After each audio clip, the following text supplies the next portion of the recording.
অনেকেই আমরা অনেক কথা বলি যে বাংলাদেশ চালায় কে। আমি বলি বাংলাদেশ চালায় নূর ভাই।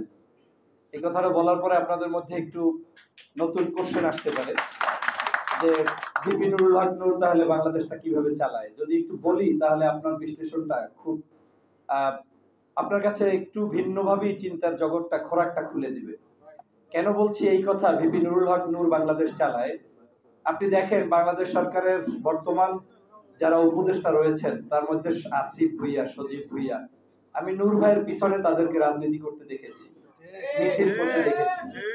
বাংলাদেশের বর্তমান একটি নতুন উদীয়মান সংগঠন দাঁড় করানো হয়েছে। এই সংগঠনের সভাপতি আমাদের নাহিদ ইসলাম ভাই, তারপরে সেক্রেটারি আমাদের আক্তার হোসেন ভাই, নূর ভাইয়ের হাত ধরে রাজনীতি করতে দেখেছি। এই কথাগুলো আমি মিডিয়ার সামনে স্বীকার করানোর জন্যই বলছি, এজন্য যে বাংলাদেশে কৃতজ্ঞতা বোধ বলতে একটা শব্দ থাকা দরকার, যেটা আমাদের সমাজ থেকে উঠে গিয়েছে। যারা যে অঞ্চলে যে জায়গায় যতটুকু আপনার জন্য অবদান রাখবে তাদেরকে স্বর্ণাক্ষরে জাতি যদি স্মরণ না করে, ওই জাতির পতন ছাড়া কোনোদিন ভালো উন্নতি হয় না। গণ অধিকার পরিষদ বাংলাদেশে যখন 16 বছর রাজনীতি করতে আমরা অনেকেই ব্যর্থ হয়েছি, প্রবাসে থেকে কথা বলেছি, তখনও রাস্তাঘাটে বিশ্ববিদ্যালয়ের ক্যাম্পাসগুলোতে ছাত্রদেরকে নিয়ে, ছোট্ট ছোট্ট মানুষদেরকে নিয়ে আন্দোলন করেছে, সংগ্রাম করেছে। সেজন্য আমি নূর ভাইয়ের উদ্দেশ্যে জোরে একটা করতালি কামনা করি। আমরা এই বাংলাদেশটাকে একটি নতুন বাংলাদেশ হিসেবে দেখতে চাই। আমি সে কারণেই বলছি যে বাংলাদেশ চালায় কে, নূর ভাই চালায়। আরো কারণ আছে। আসিফ নজরুল স্যারকে অনেকেই অনেক কথা বলেন। এই আসিফ নজরুল স্যারকে আমি যখন মালয়েশিয়া ছিলাম, ওই প্রতিটা প্রোগ্রামে দেখতাম নূর ভাইরা কোনো মিছিল করলে ওই তখন তাদের পাশে গিয়ে মিছিলে সংহতি। আমি জানি না এখন নূর ভাই আসিফ নজরুল স্যারের রুমে কতবার যেতে পারেন, বসতে পারেন, আলোচনা করতে পারেন, কিংবা আমাদের ছোট ভাইয়েরা যারা আজকে দেশ চালাচ্ছেন তারা কতটুকু তাদের মূল্যায়ন করছেন।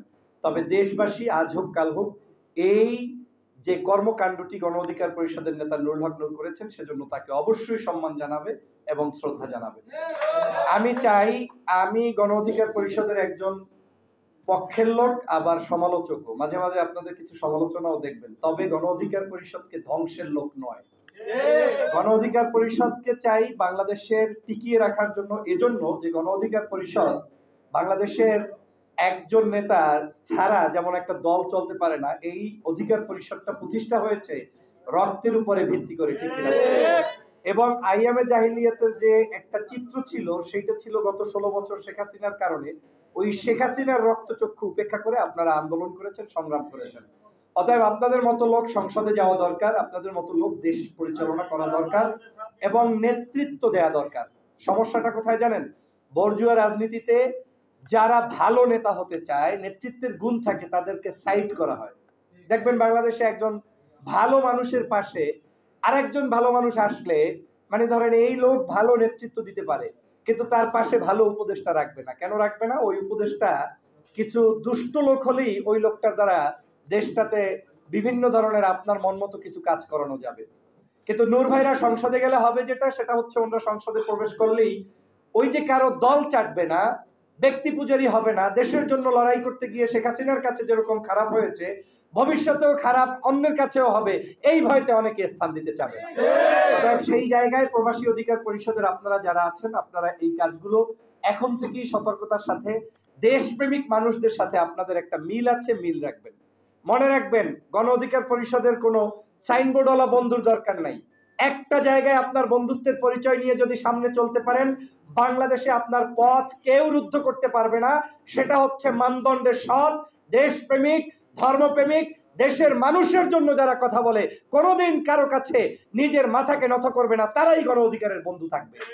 আর যারা দেশকে বিক্রি করবে, যারা স্বার্থের জন্য চলবে, টেন্ডারবাজি করবে, সন্ত্রাসী করবে, চাঁদাবাজি করবে, টাকা পয়সা লুটপাট করবে, অন্যায়ভাবে ক্ষমতায় থাকতে চাবে, ছাত্র জনতার উপরে জুলুম অত্যাচার করবে, নির্যাতন করবে, আগামীর বাংলাদেশকে আবার বিপদগামী হাসিনার পথে চালাতে চাবে, তারা কোনোদিন গণ অধিকারের বন্ধু হবে না, হবে না।